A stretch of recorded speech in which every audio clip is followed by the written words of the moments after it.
gonna rock him to sleep. I hope Don King's got room in his lap. I see myself knocking out Mike Tyson spectacularly. Hook or crook, I'm gonna win, and I'm gonna knock him out, you know what I mean? And boy, he'd have to kill me to beat me that night, man. He'd have to murder me. I'm telling you, he'd have to, he'd have to kill me. As a lion going against the zebra, and I'd have to agree. Showing that he's not afraid, hanging on. Bruno's already tagged with the right hand, and there goes Bruno. On February 25th, 1989, boxing fans saw a mega boxing fight in which 22-year-old boxing phenomenon Mike Tyson fought with a British boxer named Frank Bruno. That fight became one of the most important sporting events of that year because in that evening, two real monsters came together in the ring. In the blue corner stood an Englishman, Frank Bruno, an unusually powerful fighter who, with his physique, looked more like a bodybuilder than a boxer. With a height of 6'4", the Briton had a 6'10" arm span. The muscular athlete was also a formidable knockout artist. Out of his 32 victories in the ring, 31 times he completed the fight by knockout. That's a good punch, and that looks to me as though we may not see any more of Chuck Gardner of Minneapolis tonight. One punch. Mike Tyson in those days was just a machine. By the age of 22, he became the youngest heavyweight champion in boxing history by beating Trevor Berbick. Trevor Berbick and Mike Tyson. Tyson goes to work right away, and he gets Trevor in trouble. Then, having taken possession of 3 more championship belts, the Brooklyn fighter became the king of the division. But it was at this moment when the fame that fell on his shoulders do much more damage on him than his rivals. More and more Tyson began to appear in scandalous news, papers. Iron Mike in the blink of an eye changed his image of a hero to the villain, but this made him even more popular. However, despite of the reputation of his opponent, Giant Bruno was not frightening. He was sure that he would be able to break the Iron Mike. I feel very confident. I've got the power, the timing. The time is right to beat him. It's peak time. I've been in with the guy and I feel confident about going in with the guy. He's just a human being like you. He's a human being. He wears shoes, he wears socks. And as I say, you keep on repeating it, I've been in with him and I know him. And I'm not going to get into that sort of like bandwagon like, oh, Tyson this, Iron Mike this, Iron that. You don't realise that the guy had a car crash, he damaged his hand, he broke up with his wife. All his mind is not on the game, on this fight. His mind not conditioned for this fight. And I was confident before all this happened. And I think this is a peak time to beat a Mike Tyson, Harry. You know, I really do believe so. Okay, listen. And so, on a hot evening in 1989, the fight between the two titans finally took place. Despite all the promises of Bruno before the match, the fight could end almost in the first seconds. Tyson literally rushed at an opponent who was not ready for such aggression, and as a result, Englishman on the floor. Already tagged with the right hand, and there goes Bruno for the first time in the fight. The first right hand that got him, he was down. He'll have to take the standing 8 count.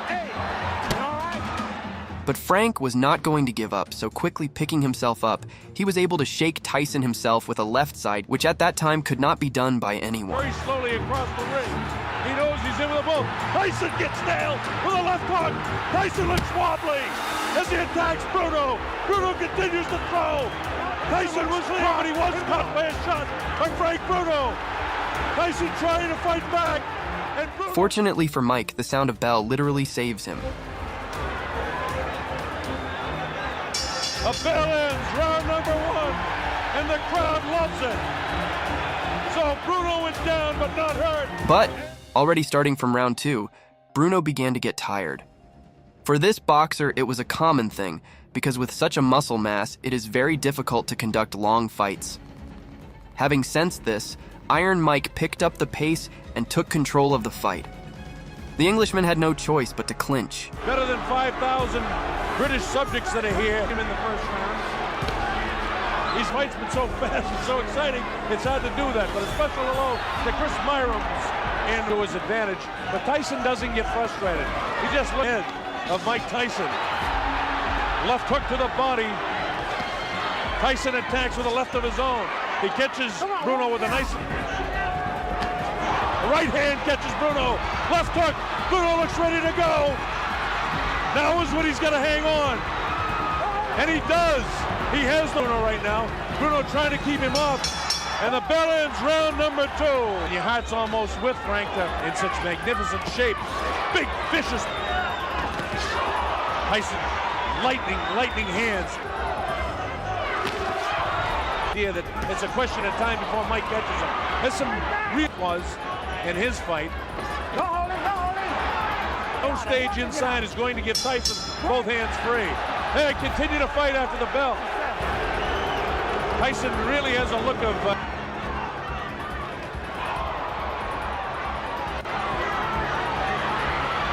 It looks like Bruno could be hurt a bit. Watch your head, Mike. Watch your head. Tyson just really pours in like a madman almost. Frank has got to start throwing that right hand. Bruno is caught by a right hand and a left hook. Bruno comes back and catches Tyson. Right hand cut Bruno right in the forehead, followed up by the left hook. During the style that Bruno is fighting here. Bruno again, Ledwick. Uppercut comes that time. We're in the closing seconds now of round 4. The bell ends round number... In the 5th round, Iron Mike, apparently tired of the opponent's endless clinches, decides to put an end to the fight by knocking out the opponent. And in the last seconds of the battle, his plan was fulfilled. This place seats about 8,000 or 9,000 at the Hitler's out. Bruno was caught that time, and Tyson knows it. Tyson trying to attack now to finish him off. Bruno has the wherewithal to hang on. The uppercut comes.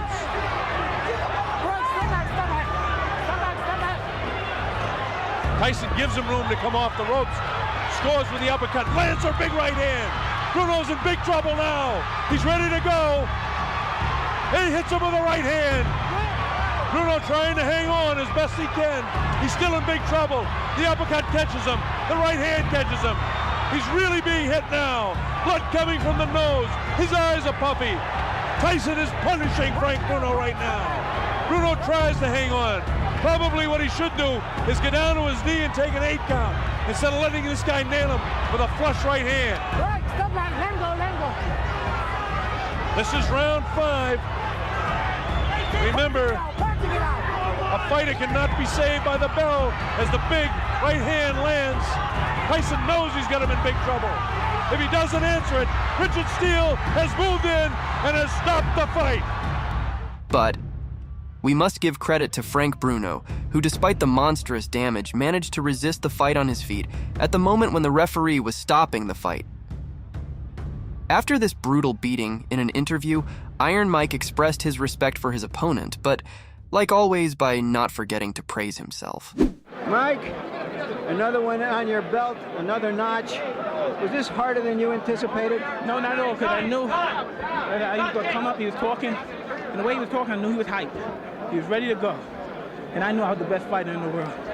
Thank you, Frank. God bless you. Good guy, bro. And I'm just convinced, you know what I mean? These fellas, how dare them challenge me with their somewhat primitive skills. They're just as good as dead. After losing to Mike Tyson, Bruno will continue his career and have many more big fights, including the legendary battle with Lennox Lewis, where Frank surprisingly had a decent fight with the future boxing king. On September 2nd, 1995, the Englishman met with Oliver McCall.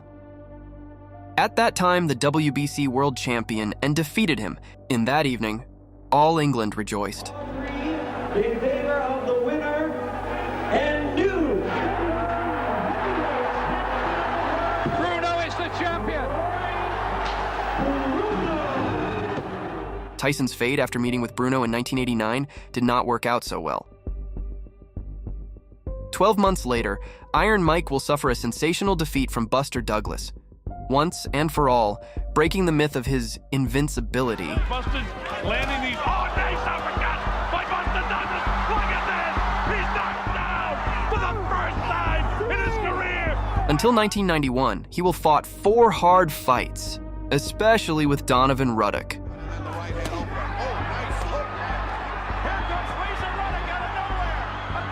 Next, he will go to prison for 4 years on rape charges. Mike Tyson will return from prison as a completely different person. return to the ring after prison happened in 1995 against Peter McNeely, whom Tyson cleans up without any problems. Mills Lane and stopped that nonsense because they were starting to butt heads. Tyson with a left hook, a right uppercut, down goes McNeely. After, the victim of our hero was a fighter named Buster Mathis. Tyson's return from prison only added to his popularity. His fights drew millions of viewers around the world, but for full effect the title was needed, which at that time was owned by Tyson's old friend, Frank Bruno, and the revenge between the two fighters was not long in coming. If before the first fight the boxers were on a relatively friendly wave, then this time everything changed. Bruno no longer hid his negative feelings towards the opponent. Tyson was just as determined. I'm gonna rock him to sleep. I hope Don King's got room in his lap. It's interesting that Mr. Bruno's talking very brave and courageous, but we'll see. Beat myself knocking out Mike Tyson, spectacularly knocking him out. There's no way, he just has to come straight at me all the time. Straight at me. He cannot beat me that night, he cannot. I refuse to be beaten, I refuse to be hurt.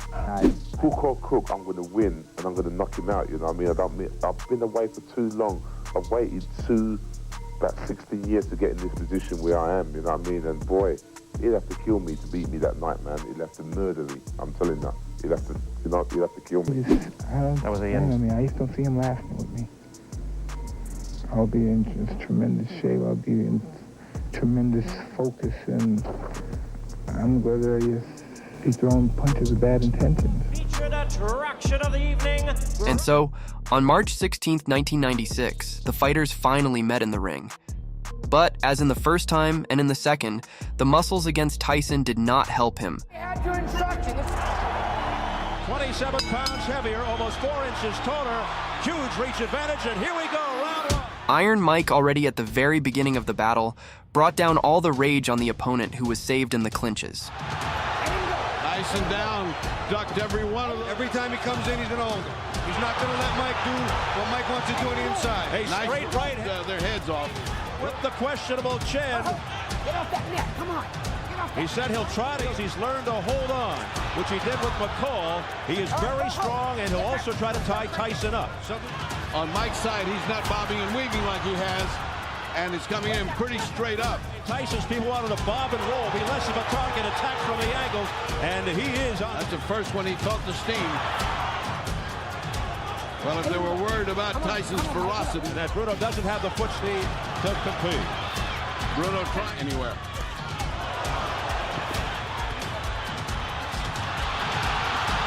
Bruno threw a nice right hand around the side of Tyson's ear and then a left hook to the body. Nice effort. And anytime, oh, here comes Tyson. Tyson with a combination with 20 seconds left in round. You can't fix a chin that was never great to begin with. By Tyson, but Bruno comes forward. 7 seconds to go. Mills Lane trying to take control, and Tyson just loading up. Anytime he gets close to Tyson, he holds on. Short punching if he's just worried about holding. He looks like a guy who's just waiting for an avalanche, I guarantee you. Oh, a left hook by Mike Tyson, flush on the face of Frank Bruno. Another left, and a combination by Tyson. Halfway through the second. Less than a minute remaining in round 2. There was a nice right uppercut by Bruno. Crowd reacting a little too much. He's not fighting offensively. Right uppercut. Down the side of it. A home run. A home run thrown by Tyson. They just missed. But it could not go on for so long.